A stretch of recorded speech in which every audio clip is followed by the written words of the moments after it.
इस वीडियो में arithmetic progression में एक काफ़ी यूनिक प्रॉब्लम को हम लोग देखने वाले हैं। तो आइए सबसे पहले देखते हैं कि हमारे क्वेश्चन का स्टेटमेंट क्या है। तो यहाँ पे हमसे बोला जा रहा है कि if the mth term of A given AP is n, यानी कि AP है, इस AP का mth टर्म जो है n दिया हुआ और इसी AP का nth टर्म जो है m दिया हुआ। देन आपसे बोल रहा है कि प्रूव कीजिए कि इस AP का pth टर्म क्या होगा, तो n plus m minus p होगा।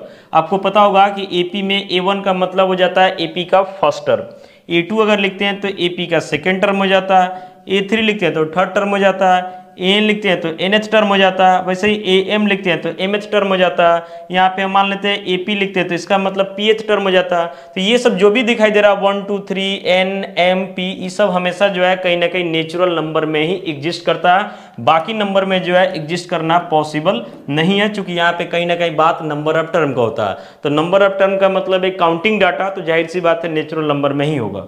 एन का फॉर्मूला आपको पता होगा कि a plus n minus one into क्या होता है, डी होता है। ए का मतलब फर्स्ट टर्म, डी का मतलब कॉमन डिफरेंस, एन का मतलब नंबर ऑफ टर्म और एन का मतलब होता है nth टर्म या लास्ट टर्म, या आप इसको बोल सकते हैं एपी का जनरल टर्म। तो ये सब बेसिक चीज है जो आप पहले से जानते हैं। अब आइए इस क्वेश्चन को देखते हैं, ध्यान से देखिएगा, कोई दिक्कत इसमें आपको नहीं होने वाला।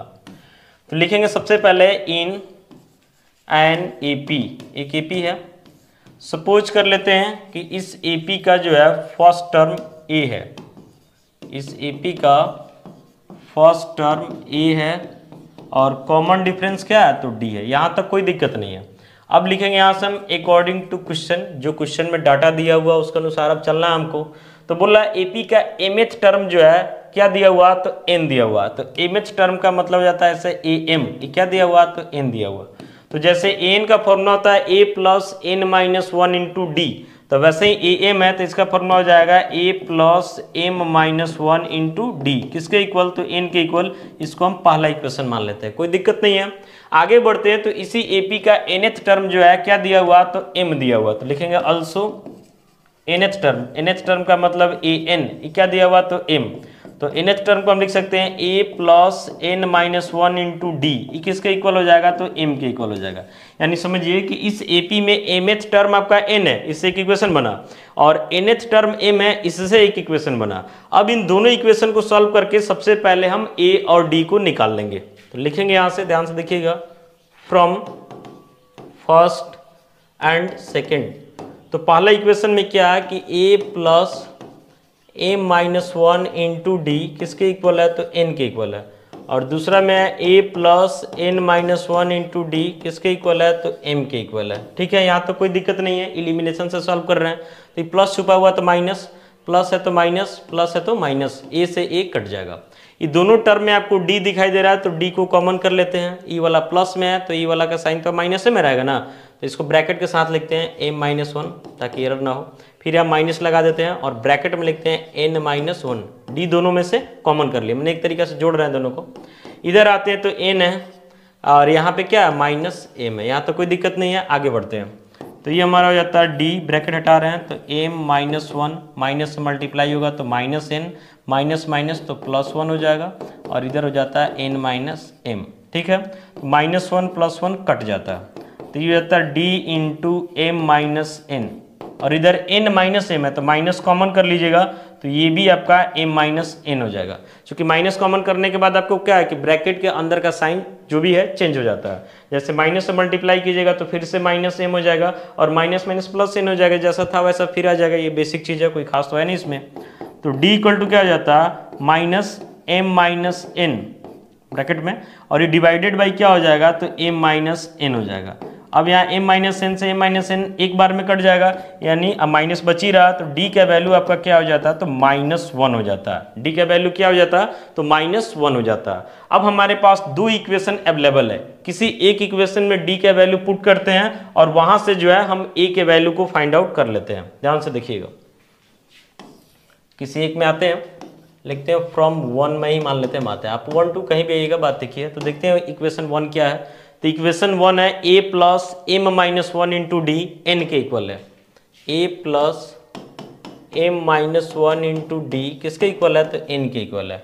और अभी हम लोग d का वैल्यू निकाले तो क्या आया है, माइनस वन आया है। तो a प्लस m-1, डी की जगह -1 डाल देंगे इक्वल टू n हो जाएगा। तो यहाँ से हो जाता है a माइनस और यहाँ प्लस, तो मल्टीप्लाई के माइनस हो जाएगा, 1 का तो कोई काम है नहीं, तो यहाँ हो जाएगा m-1, चूँकि 1 से इंटू करेंगे वही चीज़ हो जाएगा। तो यहाँ से क्या हो जाता है a इक्वल टू n, ये माइनस में है इधर आके प्लस में, एक ही बार ब्रैकेट को भेज देते हैं m-1, मतलब ये माइनस में था ना, एक ही बार उधर भेज दिए प्लस में। तो a का वैल्यू हमको जो मिल गया, ये मिला n प्लस m-1, ब्रैकेट हटा दिए तो प्लस से मल्टीप्लाई हुआ, कोई साइन का फर्क नहीं पड़ेगा, यानी a का वैल्यू हो गया n प्लस m-1। अब इसमें क्या बोला जा रहा था कि AP का शो करना कौन सा टर्म, तो pth टर्म, AP का कौन सा टर्म, pth टर्म। तो pth टर्म इसका शो करना कि कितना होगा, तो n प्लस m-p होगा, n प्लस m-p। तो pth टर्म का मतलब क्या हो जाता है कि a plus p-1 into d. तो यहाँ से हो जाता है AP इक्वल टू, यहाँ AP, यहाँ अर्थमेटिक प्रोग्रेशन नहीं समझना, यहाँ pth टर्म समझना। तो a का वैल्यू क्या है, तो n plus m-1 plus p-1 और d का वैल्यू हमारा -1 है। तो यहाँ pth टर्म इक्वल टू हो जाता है n प्लस m-1, ब्रैकेट हटा रहे हैं, और इधर माइनस है और ये प्लस है, मल्टीप्लाई के माइनस कर देगा, और यहाँ ब्रैकेट में भी रहेगा p-1। तो pth टर्म आपका हो जाता है n प्लस m-1, माइनस से मल्टीप्लाई कीजिएगा तो -p, माइनस माइनस प्लस 1।